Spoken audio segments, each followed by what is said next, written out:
Haut-du-Lac sous les projecteurs, une émission 100% locale mettant en vedette nos artistes d'ici. Aujourd'hui, les artistes interdisciplinaires sont à l'épreuve. Vous verrez Laurie Pronovo et Mélanie Saint-Germain. Restez à l'écoute puisque chacune d'elles vous montrera leur talent. Allô Laurie! Bonjour! Merci d'avoir accepté notre invitation. Ça va plaisir. Donc aujourd'hui, on va parler de toutes les sortes d'art que tu fais. Donc on va commencer par le maquillage. Donc ça fait combien de temps que tu en fais? Du maquillage, j'ai dû commencer vers l'âge de 17 ans à peu près. Les premières fois que je me suis fait des maquillages, c'était pour célébrer l'Halloween. Puis ça n'a jamais arrêté depuis ce temps-là. Puis je faisais de la peinture un peu au travers de ça aussi. Puis j'ai fait ma première exposition, je pense que j'avais genre 18 ans. Puis j'ai jamais arrêté d'en faire non plus. Mais je me suis autant plus consacrée au maquillage. C'est quel genre de maquillage que tu fais le plus souvent? C'est plus du maquillage d'effets spéciaux. Là. Je fais pas vraiment de maquillage beauté. Des fois, on me le demande. J'en fais à l'exception, mais c'est pas là-dessus que je me concentre. Moi, ce que j'aime, c'est faire du maquillage, plus des affaires extravagantes, avec du sang, puis beurrer le monde, là, tu sais, c'est pas tout le temps pour les mettre plus beaux, là. C'est quel genre de maquillage que tu aimes le plus faire, là, dans des affaires d'effets spéciaux, là, c'est quoi que tu aimes le plus faire? J'aime les affaires, c'est sûr que j'aime gros, là, je suis partie sur un trip d'essayer de reproduire des célébrités, là, ça, j'aime bien ça. Là. Puis sinon, j'aime ça rajouter des accessoires à mes maquillages, là. Je trouve que j'aime ça quand que... Les accessoires de maquillage, est-ce que c'est toi qui les fais? Oui, je fais tout, je fabrique tout. Ouais, j'aime pas ça aller m'acheter quelque chose puis pas le modifier, là. C'est sûr que je modifie tout en tout. Fait que c'est quelque chose aussi en même temps que tu peux réutiliser après? Oui, c'est ça. Des fois, j'ai brise pour faire d'autres choses. Parce que je me déguise jamais deux fois la même affaire. Là. Moi, je sais pas si c'est comme une loi que je me suis donnée. Là. J'aime pas ça faire deux fois le même costume. Même pour les autres, on dirait que je trouve ça plate quand on me demande deux fois la même affaire. Tu fais beaucoup de SAGeek? Ouais. C'est quoi cette expérience-là, ce projet-là? C'est un peu comme une convention pour les geeks qu'ils ont fait au Saguenay. C'est le fun, parce qu'avant, il y en avait juste de grandes régions. Ouais. Fait que là, c'est plaisant parce qu'ils ont décollé ça ici au Saguenay. Là, c'est plate parce que cette année, il n'y en a pas eu à cause de la situation qu'on vit présentement. Mais c'est ça. Moi, d'habitude, on participe toujours à toutes les années. Puis on a gagné à toutes les années depuis que ça existe, en fait. Là. On gagne un trophée, mais il n'y a pas de première place, deuxième place, troisième place. C'est comme tu gagnes pas. Vraiment, c'est des costumes. Ouais, c'est beaucoup de monde qui se déguise dans des personnages de vidéos, de jeux vidéo qui aiment tout ça. Ouais. Puis vous avez reproduit quel personnage? L'année passée, c'était Eva Larney puis Lady Death qu'on a fait. C'est des personnages de bande dessinée. Je les connais quand même pas. Je suis pas tellement geek, mais c'est parce que c'est ça, on est obligé de représenter des... Parce que sinon, les juges sont pas capables de nous évaluer si on arrive avec des personnages inventés de A à Z. On l'a déjà fait, puis on a eu de la misère à se faire évaluer. On a gagné pareil, parce que c'était vraiment original, mais tu sais, c'est vraiment plus du monde qui... Ils vont vous voir plus facilement si vous représentez des personnages. C'est des cosplayers qui se présentent là. Moi, j'aime ça inventer des personnages, mais là, c'est vraiment pas un concours comme ça. C'est vraiment un concours qu'il faut que tu ressembles le plus possible aux personnages. Moi, je suis jamais contente de ce que je fais. Fait que... c'est ma jumelle puis mon chum, des fois, qui me disent « Gars, là, c'est correct, elle est finie ta toile, là, tu peux la signer. » Parce que je pense que j'en aurais pas fini une, tu sais. Toujours rajouter quelque chose. Il y aurait tout le temps quelque chose à rajouter. Fait que, tu sais, à un moment donné, il faut que ça finisse, là. En parlant de toiles, on en a quelques-unes autour de nous. Oui, il m'en reste encore quelques-unes que j'ai pas vendues. Oui, donc tu vends des toiles, mais il y en a j'en vends, mais tu sais, là, c'est comme j'ai commencé une nouvelle exposition, puis je les ai toutes vendues, les toiles que je voulais exposer. Fait que là, je prends juste des commandes, finalement. Tu sais, je voulais me monter quelques toiles pour pouvoir m'en restarter une exposition. Puis là, je les ai toutes vendues. C'est quoi? C'est une exposition que j'ai faite en 2015. C'est au crayon de couleur? Non, c'est de l'acrylique. C'est de l'acrylique, oui. C'est de l'acrylique? Oui, puis j'avais fait une exposition à la bibliothèque de Dolbeau, puis j'avais exposé au Coureur des Bois aussi, puis c'était une thématique horreur, c'était dans le temps d'Halloween. Parce qu'on peut voir que tu fais beaucoup de personnages, comme celle-là qui est ici, c'est comme... C'est des films. C'est des films? Oui, ça c'est Labyrinthe de Pan, ça c'est la cellule. Est-ce que tu as fait plusieurs expositions? J'ai fait 2 expositions dans ma vie. Puis la dernière que j'ai faite, je pense que j'avais 25-30 toiles. Puis la première c'était plus de l'abstrait. Tu sais, là, j'apprenais plus à comprendre les couleurs, les textures. Tu sais, c'était plus ça, là. Je représentais plus comme des galaxies, des affaires comme ça. Tu sais, je commençais, fait que j'essayais plus de comprendre comment tout ça fonctionne. On voit ici un peu dans la pièce qu'on est présentement que tu commences à faire du tatouage. Oui, je commence tout un récent. Donc, c'est comment que tu fonctionnes? Là, je suis dans la pratique encore. Tu sais, je tatoue mon cercle d'amis. Mais est-ce que tu as eu des cours? As-tu eu des... Non, j'ai pas eu de formation. J'ai rencontré un tatoueur qui m'a aidé un peu à me décoller et tout ça. D'ailleurs, tu sais, lui, il a comme arrêté d'en faire, fait qu'il m'a vendu son matériel et tout. Fait que, tu sais, Je pars T'as pas quand même du bon matériel. Oui, c'est ça. pas Je me suis fait une grosse commande en plus sur Internet là, pour pas décoller avec rien. Lui m'a donné des petites techniques, puis je me suis commandé des livres sur Internet aussi pour apprendre comme il faut les techniques de base. La couleur aussi, parce que la couleur en tatouage, c'est pas comme du noir et blanc. Non, donc, toi, c'est si ça. tu vas plus te concentrer sur la couleur noir et blanc, tu vas mélanger moi, peu. le monde, c'est encore là, je vais faire comme je t'ai dit, la même affaire qu'avec les toiles, je vais commencer à faire de la reproduction. J'ai pas l'intention de rien inventer en commençant. Là. Le monde qui m'arrive avec des images que je vais être capable de reproduire. Puis si c'est impossible, je vais le dire. Je me mets pas trop des gros défis, mais malgré que j'aime ça relever des défis, fait que c'est dur pour moi de dire non quand on me demande quelque chose. Mais c'est ça, je vais commencer par faire de la reproduction. Puis la journée que je vais être à l'aise de créer quelque chose de A à Z, ben je vais le faire. Donc, merci beaucoup, Laurie. Ça fait plaisir. Donc, on va aller à un maquillage. Yes! Tu vas reproduire. Fait ça Super. tout de suite. Ça marche!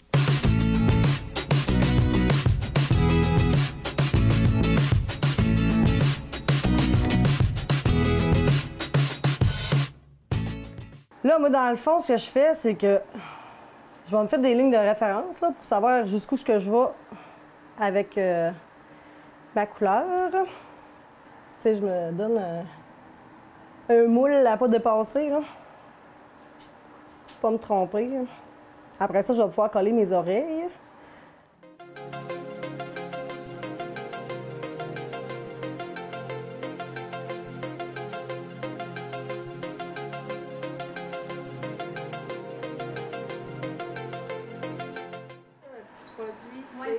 C'est une colle chirurgicale là, qui est genre une colle contact. Il faut que les deux parties sèchent pour que ça s'aille collé. Puis un coup c'est collé, c'est plus enlevable. Si t'as pas le produit pour l'enlever, tu dors avec. Quasiment. Ouais, c'est ça, là, je veux dire que mes oreilles vont être à la bonne place avant de commencer à me maquiller parce que, tu sais, là, je me fais juste un indice de où est-ce qu'il faut que je mette ma colle parce qu'il faut tout que ça sec avant que je puisse l'appliquer. Mon oreille. Fait que, tu sais, je me donne un indice de où est-ce que ma colle va aller. Puis quand tout va être sec, transparent, je vais pouvoir le coller. Puis après ça, je vais recouvrir de latex. Je vais me faire un joint avec le latex. Puis des petites boules de coton.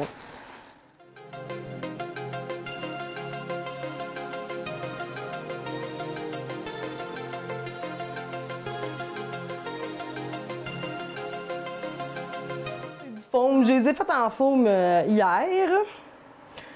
J'avais ça à la maison, c'est pour ça que ça m'a donné l'idée. Comme vous pouvez le voir, ça colle très bien. Comme je vous dis, y a pas de... tu peux pas te reprendre un coup, c'est collé non plus, ça. Là.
J'utilise vraiment plein de sortes de maquillage. Moi, j'utilise le maquillage en crème, le maquillage en poudre, le maquillage à l'eau, le maquillage liquide. Je fais un party mix de tout ça, sérieux.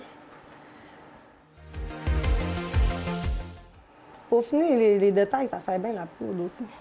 Faire du blender des couleurs, là.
Sam, j'en reviens pas. Quand je pense que ce légume-là va pousser dans du compost fait à partir de nos restants de table. En plus, aider à faire du compost en mettant nos matières dans le bac brun, c'est pas compliqué et ça aide à réduire les gaz à effet de serre. J'adopte mon bac brun. La collecte des matières organiques commence cet automne.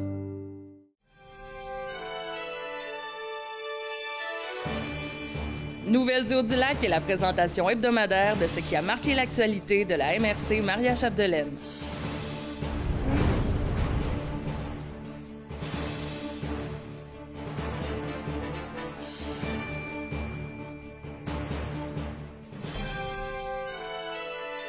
Présenté cet automne à MaTV Saguenay-Lac-Saint-Jean. Salut, je suis Camille et je suis membre de Maria Express.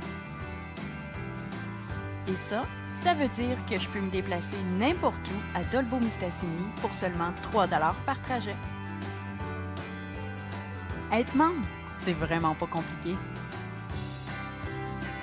Une fois inscrite au service, j'ai qu'à appeler pour donner mon arrêt de départ, celui de ma destination et l'heure à laquelle je veux me déplacer.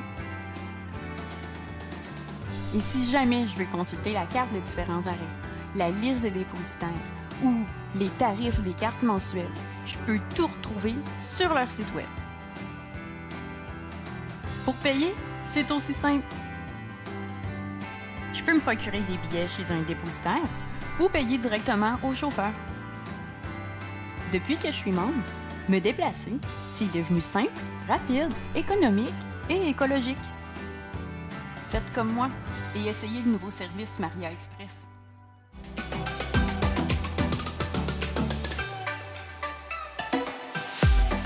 Allô Mélanie? Allô? Ça va bien? Oui, ça va super bien. Merci d'avoir accepté notre invitation. Donc, on va parler de ton parcours en cinéma.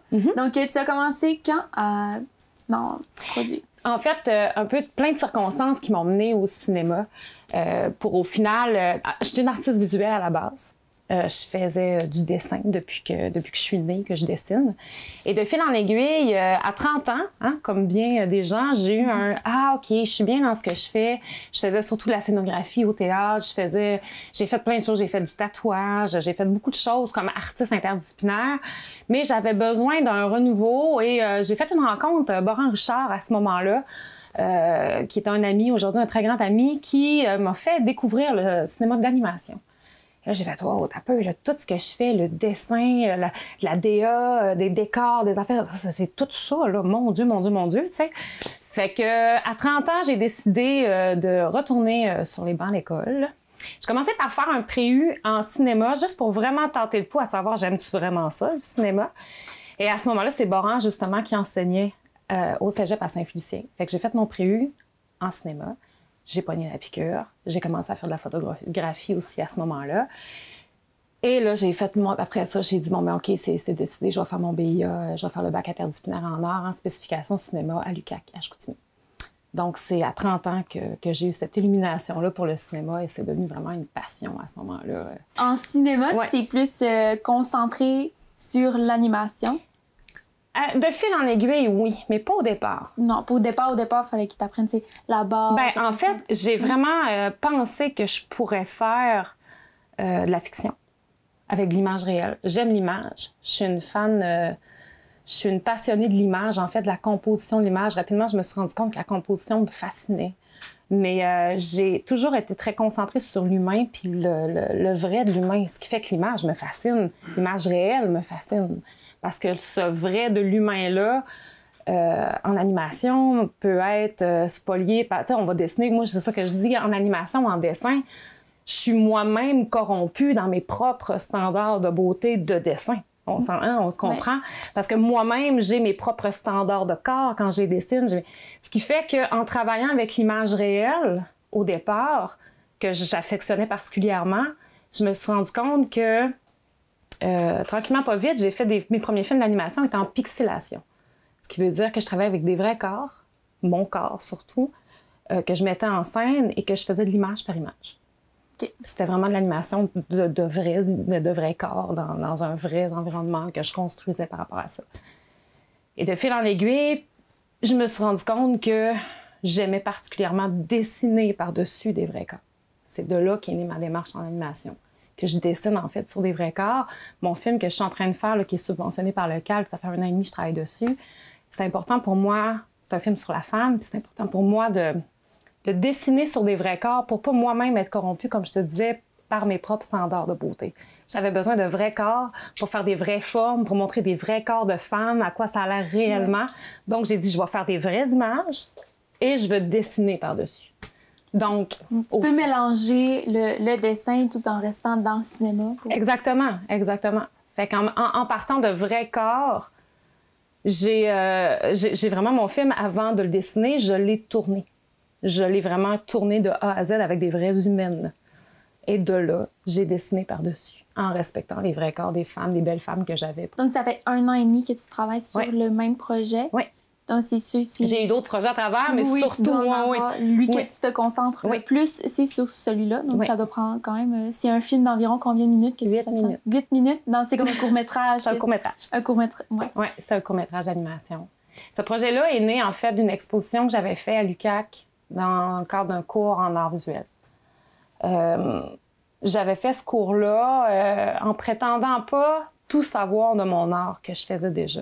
J'avais envie de me faire ébranler par d'autres techniques, par d'autres essais, parce que ce que je faisais en peinture surtout, c'est plus du tout ce que je fais maintenant en dessin ou en langue de Chine. Ça a vraiment évolué à ce moment-là. Ma démarche a vraiment évolué, ma démarche s'est concrétisée aussi.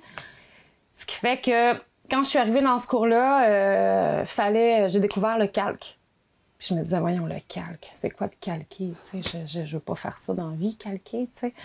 Finalement, mon prof, qui était Mathieu Valade à ce moment-là, m'a apporté ça d'une manière très intéressante, de travailler le calque, découper des images. Puis là, je me rendais compte que je pouvais choisir les humains que je voulais.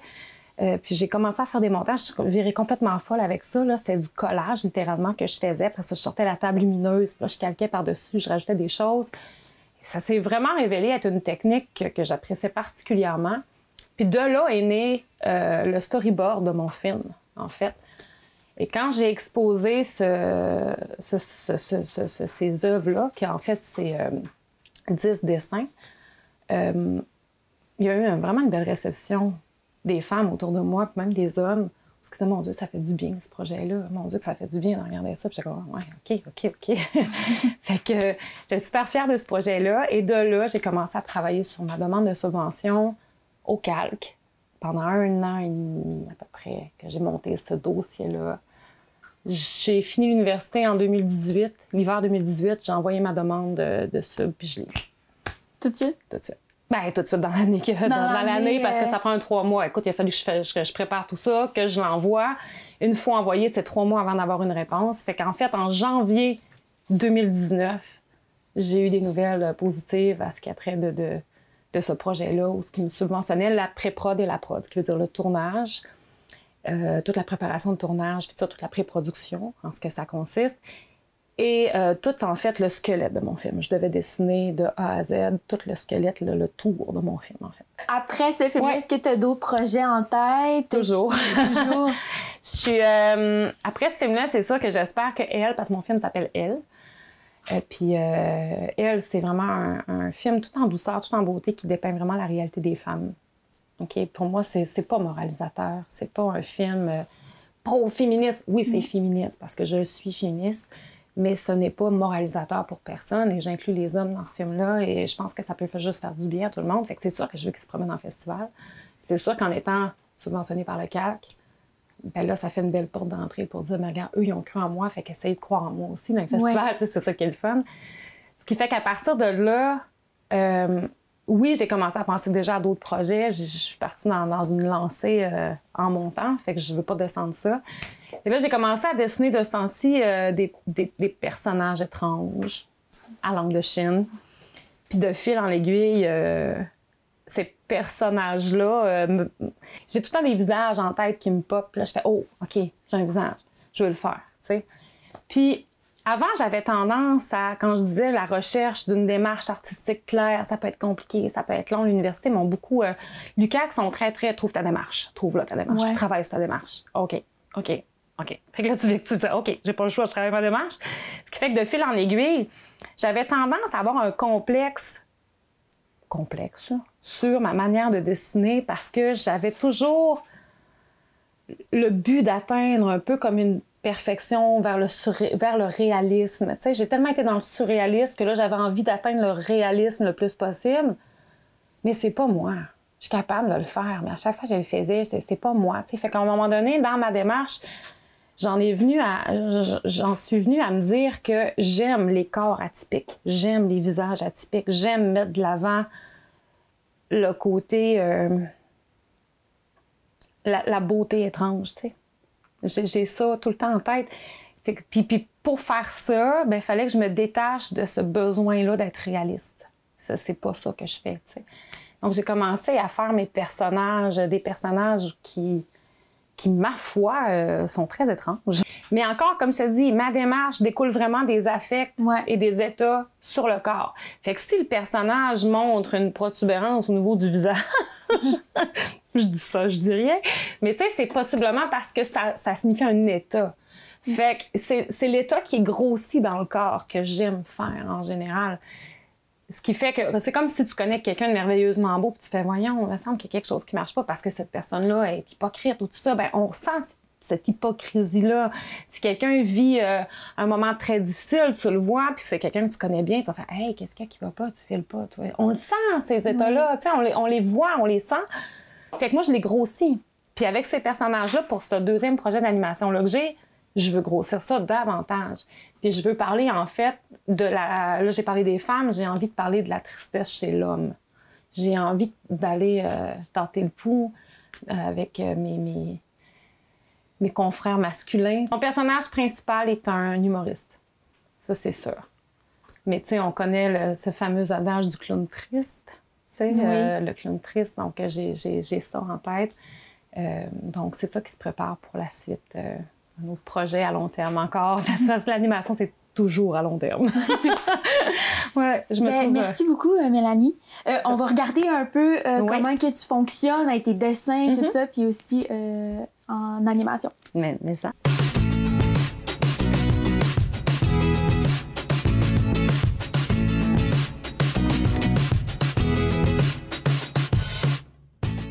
OK, donc ici, on a un bout de scène, en fait, parce qu'en soi, j'ai 8 scènes. Donc, j'ai découpe une par une, en fait, une à la fois. Ça, c'est la scène 1, en fait. Ça, c'est la moitié, c'est un tiers d'une scène 1, en fait, où ce qu'on voit, dans le fond, ici en haut, les secondes, et où, vous voyez, ça avance. on peut voir, ça c'est pas dessiné, je vais le mettre du début, mais on peut voir en fait, seconde après seconde, les images avancées. Donc, pour faire... ici, c'est tous les calques, là, ça peut être plus complexe pour quelqu'un qui n'est pas dans le domaine. Mais bon, donc je suis rendue là. Ce qui veut dire que si, par exemple, je veux faire ici le visage, je grossis mon pinceau.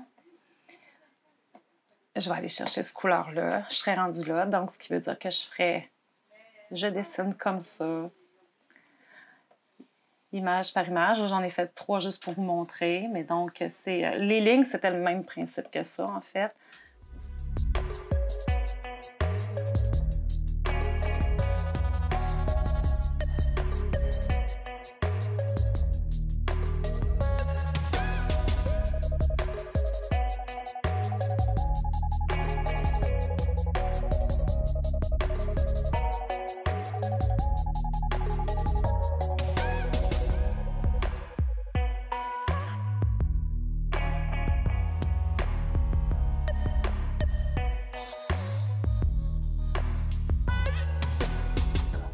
C'est beaucoup plus dans le réalisme au niveau du corps, les poils. Tu sais, on s'entend qu'une mère, il y a les poils, il y a tout. Tu sais, gars, ça devient un peu l'état, c'est qu'elle est tannée, elle ne sait plus quoi faire, elle ne sait plus où tirer de la tête. C'est pas juste. C'est beau d'être une mère, mais c'est pas juste beau.